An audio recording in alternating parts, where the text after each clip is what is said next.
ಯಾಕೆಂತಂದರೆ ಆ ಬಗ್ಗೆನೇ ಒಂದು ಚುಟುಕ ಇದೆ. ಈ ಧ್ವನಿವರ್ಧಕ ಮೈಕು ನಮಗೆ ಬಹಳ ಮುಖ್ಯ. ಭಾಷಣಕಾರರಿಗೆ ಮೈಕೆ ಭೂಷಣ, ಭಾಷಣಕಾರರಿಗೆ ಮೈಕೆ ಭೂಷಣ, ಕಾಲೇಜು ಹುಡುಗರಿಗೆ ಮೋಟಾರ್ ಬೈಕೇ ಭೂಷಣ, ರೈತರಿಗೆ ಕಾರ್ಮಿಕರಿಗೆ ಸ್ಟ್ರೈಕೇ ಭೂಷಣ, ಮಹಿಳೆಯರ ಕಿವಿಗೆ ಮೊಬೈಲೇ ಭೂಷಣ, ಮಹಿಳೆಯರ ಕಿವಿಗೆ ಮೊಬೈಲೇ ಭೂಷಣ, ಸರ್ಕಾರಿ ಕಚೇರಿಗೆ ಧೂಳು ಹಿಡಿದ ಫೈಲೇ ಭೂಷಣ, ಬೆಂಗಳೂರಿಗೆ ಮೆಟ್ರೋ ರೈಲೇ ಭೂಷಣ, ಭ್ರಷ್ಟ ರಾಜಕಾರಣಿಗೆ ಪರಪ್ಪನ ಜೈಲೇ ಭೂಷಣ. ಸೊ ನಿಮಗೆ ಕೇಳ್ತಾ ಇದೆ ಧ್ವನಿವರ್ಧಕ ಅಷ್ಟೇ ಅಲ್ಲ, ಇಡೀ ಕಾರ್ಯಕ್ರಮವೇ ಇಡೀ ಒಂದು ದೇಶಕ್ಕೆ ಮಾದರಿಯಾಗುವ ರೀತಿಯಲ್ಲಿ ಅಚ್ಚುಕಟ್ಟಾಗಿ ನಡೀತಾ ಇದೆ. ಇಂಥ ಒಂದು ಅದ್ಭುತವಾದ ಕಾರ್ಯಕ್ರಮದಲ್ಲಿ ಭಾಗವಹಿಸಿ 2 ಮಾತುಗಳನ್ನ ಆಡಲಿಕ್ಕೆ ನನಗೆ ತುಂಬ ಸಂತೋಷ ಆಗ್ತಾ ಇದೆ. ಕೇವಲ ಉಪಚಾರಕ್ಕೆ ಈಗ ಹೇಳ್ತಾ ಇದ್ದೀನಿ ಅಂತ ದಯವಿಟ್ಟು ತಿಳ್ಕೊಬೇಡಿ. ಯಾಕಂದರೆ ನೀವು ಇಂಥ ಸಾವಿರಾರು ಭಾಷಣಗಳನ್ನು ಕೇಳಿರ್ತೀರಿ. ಎಲ್ಲರೂ ಹೇಳೋದು ಹೀಗೆ, 2 ಮಾತುಗಳನ್ನ ಆಡಲಿಕ್ಕೆ ಸಂತೋಷ ಆಗ್ತಾ ಇದೆ ಅಂತ. ಮೊನ್ನೆ ಒಬ್ಬರಿದು ಎಷ್ಟೋ ಔಪಚಾರಿಕ ಆಗಿದೆ ಅಂತಂದರೆ, ಯಾಂತ್ರಿಕ ಆಗಿದೆ ಅಂತಂದರೆ, ಒಬ್ಬರು ಸಾಹಿತಿಗಳು ತೀರ್ಕೊಂಡಿದ್ರು. ಅಲ್ಲಿಗೆ ಬಂದ ಸಚಿವರು ಹೇಳಿದರು, ಈ ಶ್ರದ್ಧಾಂಜಲಿ ಸಭೆಯಲ್ಲಿ ಭಾಗವಹಿಸಿ 2 ಮಾತುಗಳನ್ನ ಆಡಲಿಕ್ಕೆ ನನಗೆ ತುಂಬ ಸಂತೋಷ ಆಗ್ತಾ ಇದೆ ಅಂತಂದರು. ಸದ್ಯ ಇಂಥ ಶ್ರದ್ಧಾಂಜಲಿ ಸಭೆಗಳು ಹೆಚ್ಚು ನಡೆಯಲಿ ಅಂತ ಹೇಳಲಿಲ್ಲ. ಈ 2 ಮಾತು ಅಂತ ಹೇಳಿ 2 ಮಾತಾಡಿ ನಿಲ್ಲಿಸಿದ್ದನ್ನು ನೀವೆಲ್ಲರೂ ನೋಡಿದ್ದೀರಾ, ಕೇಳಿದ್ದೀರಾ? ಇಲ್ಲವೇ ಇಲ್ಲ.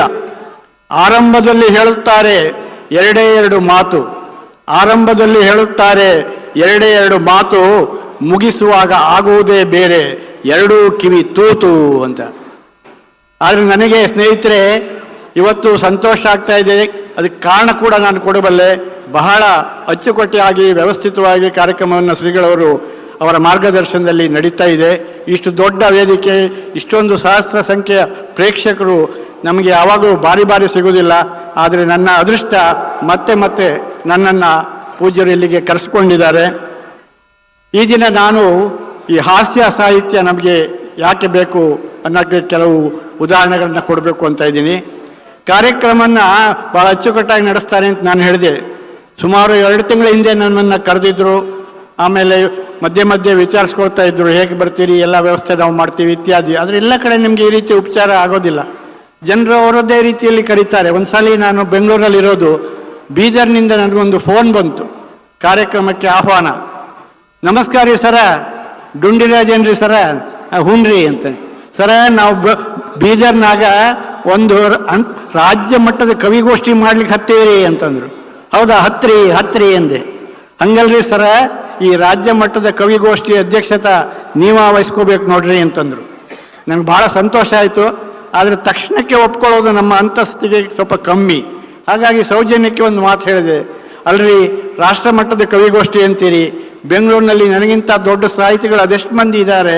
ಜ್ಞಾನಪೀಠ ಪ್ರಶಸ್ತಿ ಪಡೆದ ಕಂಬರ್ ಇದ್ದಾರೆ, ಪದ್ಮಶ್ರೀ ಪ್ರಶಸ್ತಿ ಪಡೆದ ದೊಡ್ಡರಂಗೇಗೌಡರು ಇದ್ದಾರೆ, ಎಲ್ಲ ಪ್ರಶಸ್ತಿ ಪಡೆದ ಬರಗೂರು ರಾಮಚಂದ್ರಪ್ಪನವ್ರು ಇದ್ದಾರೆ.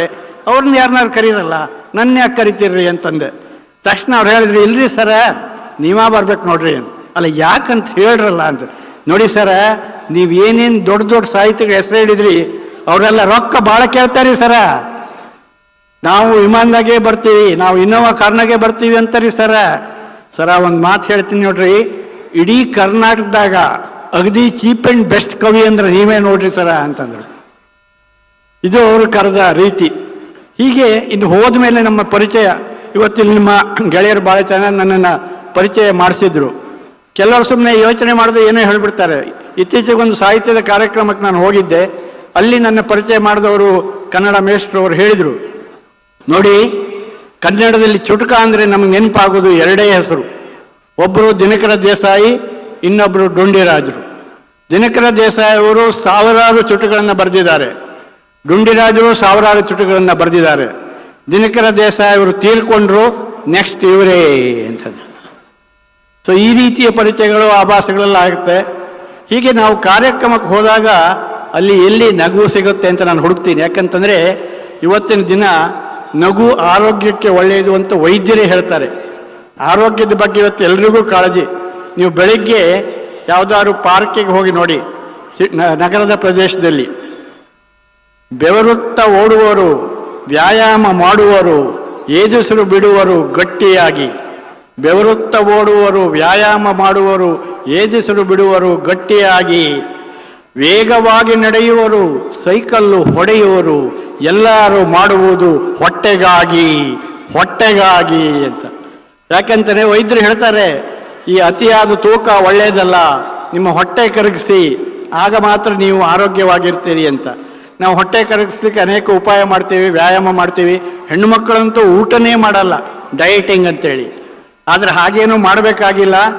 ಹೊಟ್ಟೆ ದೊಡ್ಡದಾಗಿದ್ರೂ ಆರೋಗ್ಯವಂತ ಆಗಿರೋ ಒಬ್ಬರು ಉದಾಹರಣೆ ನಾನು ನಿಮಗೆ ಕೊಡ್ತೇನೆ. ಅತಿ ಆದ ತೂಕ ಆರೋಗ್ಯಕ್ಕೆ ಮಾರಕ ಅನ್ನೋದು ನಮ್ಮ ಡಾಕ್ಟರ್ ಹೇಳಬಾರ್ದು. ಅತಿಯಾದ ತೂಕ ಆರೋಗ್ಯಕ್ಕೆ ಮಾರಕ ಅನ್ನುತ್ತದೆ ವೈದ್ಯ ಲೋಕ. ಅತಿಯಾದ ತೂಕ ಆರೋಗ್ಯಕ್ಕೆ ಮಾರಕ ಅನ್ನುತ್ತದೆ ವೈದ್ಯ ಲೋಕ. ಈ ಮಾತಿಗೆ ಒಂದು ವಿನಾಯಿತಿ, ಡೊಳ್ಳು ಹೊಟ್ಟೆ ವಿನಾಯಕ. ಸಿಕ್ಕಾಪಟ್ಟೆ ತಿಂತಾನೆ, ವಾಕಿಂಗ್ ಬೇಡ ಅಂತಾನೆ, ಆದರೂ ಆರೋಗ್ಯವಂತ ಗಣಪತಿ. ಕಾರಣ ಇಷ್ಟೇ, ಹಾಸ್ಯ ರಸಕ್ಕೆ ಅವನೇ ಅಧಿಪತಿ, ಅವನೇ ಅಧಿಪತಿ. ಹೀಗಾಗಿ ನಿಮಗೆ ಸ್ವಲ್ಪ ಓವರ್ ವೆಯ್ಟ್ ಆಗಿದೆ, ಒಬೆಸಿಟಿ ಬಂದಿದೆ, ತೂಕ ಜಾಸ್ತಿ ಆಗಿದೆ ಎಂದು ಚಿಂತೆ ಮಾಡಬೇಡಿ. ನೀವು ಹಾಸ್ಯ ರಸವನ್ನು ಬೆಳೆಸ್ಕೊಂಡ್ರೆ ನಮ್ಮ ಗಣಪತಿ ಹಾಗೆ ಆರೋಗ್ಯವಂತವಾಗಿರ್ಬೋದು. ಗಣಪತಿ ಒಂದು ದಿವಸ ನೆಗಡಿಯಾಗಿದ್ದು ಜ್ವರ ಬಂದಿದ್ದು ಕೇಳಿದ್ದೀರಾ? ಇಲ್ಲವೇ ಇಲ್ಲ. ನಗ್ತಾ ನಗ್ತಾ ಇದ್ರೆ ಆರೋಗ್ಯಕ್ಕೆ ಒಳ್ಳೆಯದು, ಬರೋದಿಲ್ಲ ಕಾಯಿಲೆ. ನಗ್ತಾ ನಗ್ತಾ ಇದ್ರೆ ಆರೋಗ್ಯಕ್ಕೆ ಒಳ್ಳೆಯದು, ಬರೋದಿಲ್ಲ ಕಾಯಿಲೆ. 100 ದಾಟಿದರೂ ಯಮ ಬಂದು ಕೇಳ್ತಾನೆ, ಇನ್ನೂ ಸ್ವಲ್ಪ ಕಾಯಲೇ, ಇನ್ನೂ ಸ್ವಲ್ಪ ಕಾಯಲೇ ಅಂತ. ಇದಕ್ಕೆ ಒಂದು ಅತ್ಯುತ್ತಮ ಉದಾಹರಣೆಯಿಂದ ಇತ್ತೀಚೆಗೆ ನಮ್ಮನ್ನು ಅಗಲಿದ ವೃಕ್ಷ ಮಾತೆ ಯಾರು ಹೇಳಿ? ಸಾಲು ಮರದ ತಿಮ್ಮಕ್ಕ. 114 ವರ್ಷ ಬದುಕಿದ್ಲು. ಆ ವಯಸ್ಸಿನಲ್ಲೂ ಅವ್ರ ಮುಖದಲ್ಲಿ ಒಂದು ನಗು ಇತ್ತು. ಅದು ಅವರ ಆರೋಗ್ಯದ ಲಕ್ಷಣ ಅಂತ ನನಗೆ ಅನ್ನಿಸ್ತು. ಸಾಲು ಮರದ ತಿಮ್ಮಕ್ಕ ಅಂದ ತಕ್ಷಣ ಒಂದು ಘಟನೆ ನೆನಪಾಗುತ್ತೆ. ಮೊನ್ನೆ ಒಂದು ಮದುವೆ ಮನೆಗೆ ಹೋಗಿದ್ದೆ ಸ್ವಾಮೀಜಿಯವರೇ, ಬೆಂಗಳೂರಿನಲ್ಲಿ. ಅಲ್ಲಿ ಆರತಕ್ಷತೆ ರಿಸೆಪ್ಷನ್ನಲ್ಲಿ ಮೈಲುದ್ದ ಕ್ಯೂ ಇತ್ತು. ಆದರೂ ನಾವು ಈ ಕ್ಯೂ ಅನ್ನು ಪಾಲಿಸಬೇಕು ಅಂತ ಸರದಿ ಸಾಲಿನಲ್ಲಿ ನಾನು ನಿಂತಿದ್ದೆ. ನಾವು ನೋಡ್ತಾ ಇದ್ದೀವಿ, ಸರದಿ ಸಾಲು ಬಹಳ ಉದ್ದ ಇತ್ತು. ಒಬ್ಬ ಮಹಿಳೆ ಸೀದಾ ಹೂಗುಚ್ಚ ತಗೊಂಡು ನೇರವಾಗಿ ವೇದಿಕೆಗೆ ಹೋಗಿಬಿಟ್ರು. ಆವಾಗ ಕೇಳಿದರೆ ಅವ್ರು ಯಾಕೆ ಹೋಗ್ತಿದ್ದಾರೆ ಅಂತ ಕೇಳಿದಾಗ ಯಾರೋ ಒಬ್ರು ಹೇಳಿದ್ರು, ಅವ್ರು ಯಾರೋ VIP ಇರಬೇಕು ಅಂತಂದ್ರು. ಅವ್ರು ಯಾವ VIP ಅಂತ ಎಲ್ಲರೂ ಯೋಚನೆ ಮಾಡ್ತಾ ಇದ್ರು. ಕೊನೆ ನಾನು ಹೇಳಿದೆ, ಅವರು VIP ಅಲ್ಲ, VVIP, ಅವರು ಸಾಲು ಮುರಿದ ತಿಮ್ಮಕ್ಕ ಅಂತ ನಾನು ಹೇಳಿದೆವು. ಹಾಗೆ ನಮ್ಮಲ್ಲಿ ಎಲ್ಲೆಲ್ಲಿ ನೋಡಿದ್ರು ಅಲ್ಲೆಲ್ಲೇ ಚಿಕ್ಕ ಚಿಕ್ಕ ಘಟನೆಗಳಲ್ಲಿ ಹಾಸ್ಯ ಬರುತ್ತೆ. ಅನೇಕರು ನನಗೆ ಕೇಳ್ತಾರೆ, ಸರ್ ಈ ಡುಂಡಿರಾಜ್ ಅಂದ್ರೆ ಏನು ಅಂತ. ಡುಂಡಿರಾಜ್ ಅಂದ್ರೆ ನನ್ನ ಹೆಸರು, ಅದು ನಿಮಗೆ ಸ್ವಂತ ಹೆಸರಾ ಅಂತ ಕೇಳ್ತಾರೆ. ಹೆಸರಲ್ಲಿ ಬಾಡಿಗೆ ಹೆಸರು, ಲೀಸ್ ಹೆಸರು ಅಂತ ಇರುತ್ತಾ? ಇಲ್ಲ, ಡುಂಡಿರಾಜ ಅನ್ನೋದು ಗಣಪತಿಯ ಹೆಸರು. ನಮ್ಮ ತಂದೆಯವರು ಕಾಶಿಯಲ್ಲಿರುವ ಗಣಪತಿ ನೆನಪಿಗೆ ಆ ಹೆಸರನ್ನ ನನಗೆ ಇಟ್ಟಿದ್ರು. ಆಮೇಲೆ ಕೆಲವರು ಕೇಳಿದ್ರು, ಸರ್ ನಿಮ್ಮ ಕಾವ್ಯನಾಮ ಅಂದ್ಕೊಂಡಿದ್ದೆ ಅಂತ. ಕಾವ್ಯನಾಮ ಎಲ್ಲ ನಮ್ಮ ಹಳೆ ಕವಿಗಳಿಗಾಯ್ತು. ಬೇಂದ್ರೆಯವರು ಅಂಬಿಕಾಸನ ದತ್ತ ಅಂತ ಇಟ್ಕೊಂಡ್ರು, ಪುಟ್ಟಪ್ಪನವರು ಕುವೆಂಪು ಅಂತ ಇಟ್ಕೊಂಡ್ರು. ಹಿಂದಿನ ಕವಿಗಳಿಗೆ ಇರುತ್ತಿತ್ತು ಒಂದಲ್ಲ ಒಂದು ಕಾವ್ಯನಾಮ. ಹಿಂದಿನ ಕವಿಗಳಿಗೆ ಇರುತ್ತಿತ್ತು ಒಂದಲ್ಲ ಒಂದು ಕಾವ್ಯನಾಮ. ಇಂದಿನ ಕವಿಗಳು ಕಾವ್ಯಕ್ಕೆ ನಾಮ ಅಂತೇಳಿ. ಹೀಗಾಗಿ ಅದು ನನ್ನ ಕಾವ್ಯನಾಮ ಅಲ್ಲ. ಜನರಿಗೆ ಯಾಕೋ ಕವಿಗಳ ಬಗ್ಗೆ, ಕಲಾವಿದರ ಬಗ್ಗೆ ಬಹಳ ಕುತೂಹಲ ಇರುತ್ತೆ. ಇನ್ನೊಂದು ಪ್ರಶ್ನೆ ನನ್ನ ಕೇಳ್ತಾರೆ ಎಲ್ಲ ಕಡೆ ಹೋದಾಗ, ಸರ್ ನಿಮ್ದು ಲವ್ ಮ್ಯಾರೇಜಾ ಅರೇಂಜ್ಡ್ ಮ್ಯಾರೇಜಾ ಅಂತ. ನಂದು ಯಾವ ಮ್ಯಾರೇಜ್ ಆದ್ರೆ ಅವ್ರಿಗೇನ್ರಿ, ಅನುಭವಿಸೋದು ನಾನಲ್ವಾ? ಅದು ಅಲ್ಲದೆ ಲವ್ ಮ್ಯಾರೇಜಿಗೂ ಅರೇಂಜ್ಡ್ ಮ್ಯಾರೇಜಿಗೂ ಅಂತ ವ್ಯತ್ಯಾಸ ಏನಿಲ್ಲ. ಅದನ್ನು ನಾನು ಮೊಬೈಲ್ ಭಾಷೆಯಲ್ಲಿ ಹೇಳಿದರೆ ಜನರಿಗೆ ಬೇಗ ಅರ್ಥ ಆಗುತ್ತೆ. ಪ್ರೀತಿಸಿ ಮದುವೆ ಆದರೆ ಪ್ರೀಪೇಯ್ಡ್ ಯೋಜನೆ, ಪ್ರೀತಿಸಿ ಮದುವೆ ಆದರೆ ಪ್ರೀಪೇಯ್ಡ್ ಯೋಜನೆ, ಮದುವೆಯಾದ ಮೇಲೆ ಪ್ರೀತಿಸಿದರೆ ಪೋಸ್ಟ್ ಪೇಯ್ಡ್ ಯೋಜನೆ, ಮದುವೆಯಾದ ಮೇಲೆ ಪ್ರೀತಿಸಿದರೆ ಪೋಸ್ಟ್ ಪೇಯ್ಡ್ ಯೋಜನೆ, ಯಾರನ್ನೋ ಪ್ರೀತಿಸಿ ಇನ್ನೂ ಒಬ್ಬರನ್ನು ಪ್ರೀತಿಸಿದರೆ ಡಬಲ್ ಸಿಮ್ ಯೋಜನೆ ಅಂತ.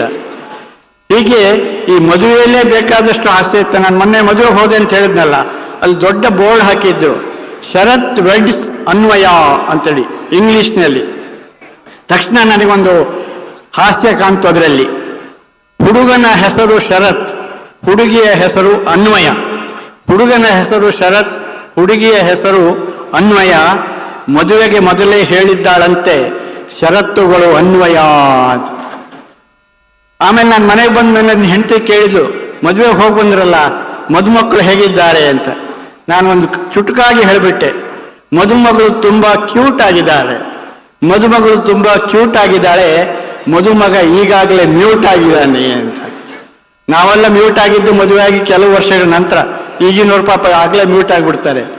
ಮದುವೆ ಆಗುವಾಗ ಹೇಗೆ ನಂತರ ಹೇಗೆ ಅನ್ನೋದಕ್ಕೊಂದು ಉದಾಹರಣೆ, ಮದುವೆಗೆ ಮೊದಲು ಎಲ್ಲ ಗಂಡಸರು ನರೇಂದ್ರ ಮೋದಿ ಹಂಗ, ಮದುವೆಗೆ ಮೊದಲು ಎಲ್ಲ ಗಂಡಸರು ನರೇಂದ್ರ ಮೋದಿ ಹಂಗ, ಮದುವೆ ನಂತರ ಆಗ್ತಾರ ಮನಮೋಹನ್ ಸಿಂಗ ಅಂತ.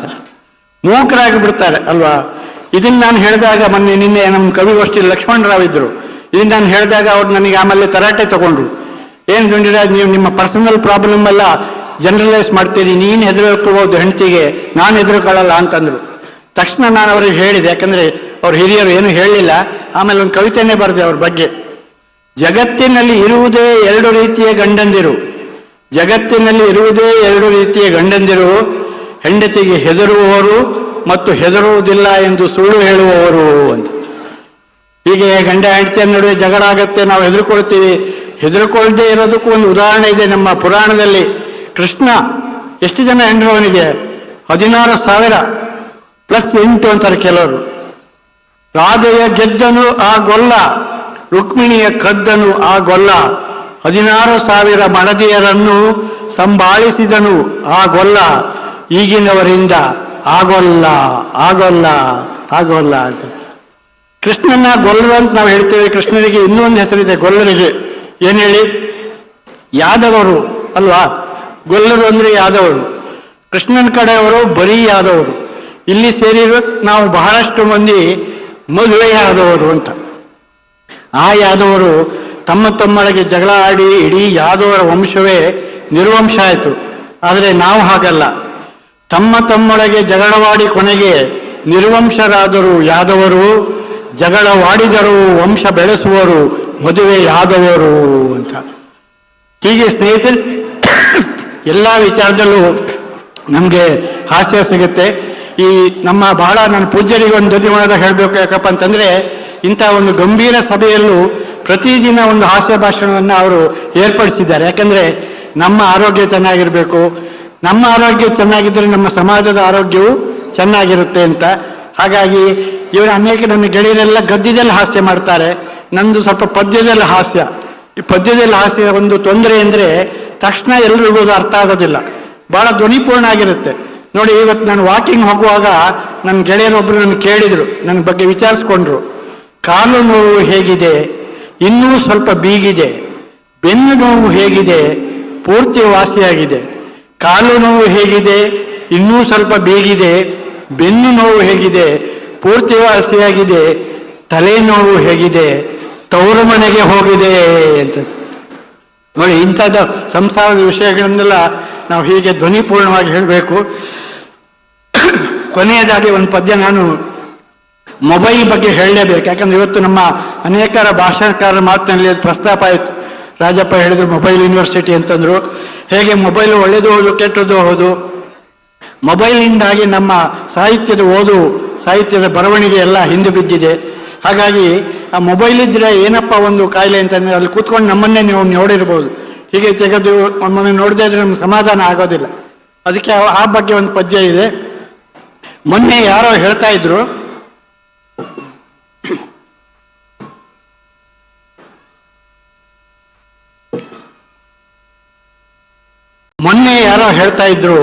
ಈ ಮೊಬೈಲು ಮತ್ತು ಚಿಕ್ಕ ಮಕ್ಕಳ ಡೈಪರು ಎರಡೂ ಒಂದೇ ಅಂತ. ಮೊನ್ನೆ ಯಾರೋ ಹೇಳ್ತಾ ಇದ್ರು, ಈ ಮೊಬೈಲು ಮತ್ತು ಚಿಕ್ಕ ಮಕ್ಕಳ ಡೈಪರು ಎರಡೂ ಒಂದೇ ಅಂತ. ಆಗಾಗ ತೆಗೆದು ಚೆಕ್ ಮಾಡಬೇಕು ಏನಾದರೂ ಬಂತಾ ಅಂತ. ಸೊ ತಮಗೆಲ್ಲ ಅದು ಅರ್ಥ ಆಗಿದೆ, ಭಾಳ ಖುಷಿ ಆಯಿತು. ನೀವು ಈ ಧ್ವನಿಪೂರ್ಣವಾದ ಪದ್ಯವನ್ನು ಕೇಳಿ ಆನಂದಿಸಿದ್ರಿ. ಎಲ್ಲ ಕಡೆ ಹಿಂಗಾಗಲ್ಲ.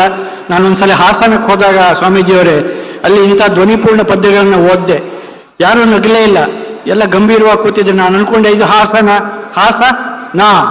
ಇಲ್ಲಿ ಹಾಸ್ಯ ಇಲ್ಲ. ಸರಿ, ಹಾಸ್ಯ ಮಾಡೋದು ನಮ್ಮ ಧರ್ಮ, ನಗೋದು ಬಿಡೋದು ಅವ್ರ ಕರ್ಮ ಅಂತ 1 ಗಂಟೆ ಭಾಷಣ ಮಾಡಿದೆ. ಆತರ ಎಲ್ಲ ಹಾಲ್ಟ್ ಮಾಡಿದ್ದೆ.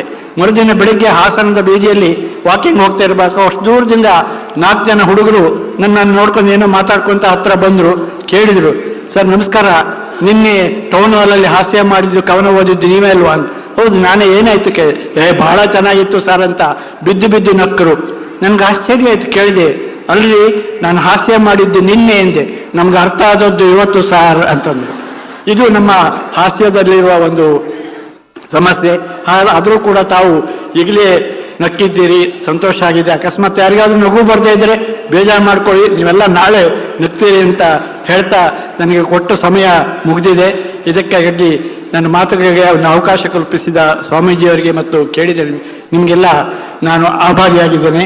ನಮಸ್ಕಾರ. ಶರಣ ತೊಂಡಿರಾಜ್ ಇವರಿಗೆ ಧನ್ಯವಾದಗಳು. ಪರಮ ಪೂಜ್ಯರಿಂದ ಆಶೀರ್ವಾದವನ್ನು ಪಡಿಬೇಕಾಗಿ ವಿನಂತಿಸ್ಕೊಳ್ತಾನೆ. ಮುಖ್ಯ ಅತಿಥಿಗಳಲ್ಲಿ ಮತ್ತೋರ್ವರಾದಂತಹ ಡಾಕ್ಟರ್ KY ನಾರಾಯಣ ಸ್ವಾಮಿ ಅವರು ಸಾಹಿತಿಗಳು ಹಾಗೂ ಸಾಹಿತ್ಯ ಅಕಾಡೆಮಿ ಪ್ರಶಸ್ತಿ ಪುರಸ್ಕೃತರು, ಬೆಂಗಳೂರು. KYN ಎಂದು ಪ್ರಸಿದ್ಧರಾಗಿರುವ ಇವರು ಕನ್ನಡದ ಪ್ರಖ್ಯಾತ ನಾಟಕಕಾರರು.